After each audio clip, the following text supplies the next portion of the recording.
Hey Coach, welcome to Course 3 of the iCoach Kids e-learning program. Coaching on the ground, planning, doing and reviewing. This is Chapter 1, Planning for Success. I'm Dr. Andy Abraham, Head of Subject for Sport Coaching at Leeds Beckett University and coach for Otley Zebras Under-12s rugby team.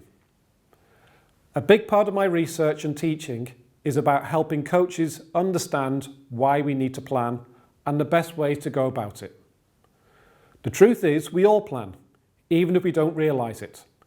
Every day we wake up and we start planning our day. Some of us even do it the night before.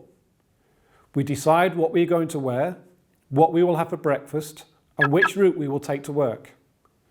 We will take into consideration the weather, potential roadworks, and what meetings we might have on that day. Why do we do this? Well, because planning is an important way of trying to exert a little bit of control over our lives, so we can achieve whatever goals we have for that day.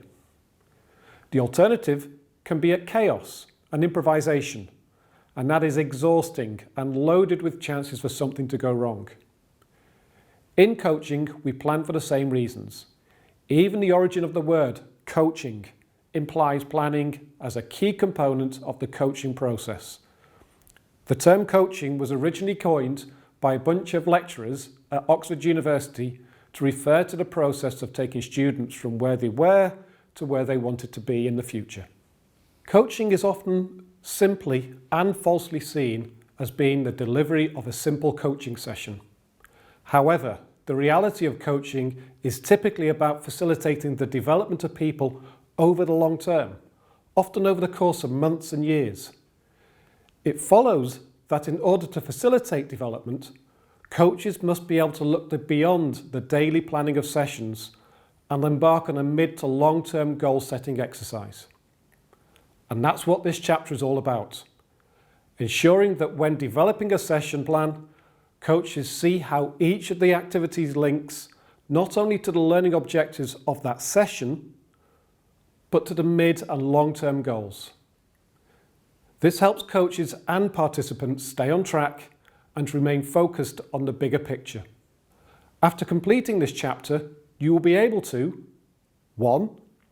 Explore the key elements of your sport in depth to build a working model you can refer to in your planning. 2. Understand and use the key elements of season planning. And 3. Be able to design sessions and activities clearly linked to medium and long-term objectives. Trust me, this is not a small feat. In my experience, planning is one of the elements of coaching that coaches struggle with most. In fact, planning can work against the human condition. As Daniel Kahneman says, humans typically do first and maybe think later.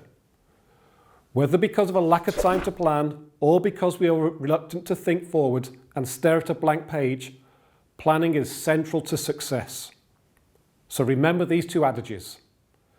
Failing to plan is planning to fail, and the first thing you need to plan is making time to plan. Okay, let's crack on with the first section. Keep calm and plan on.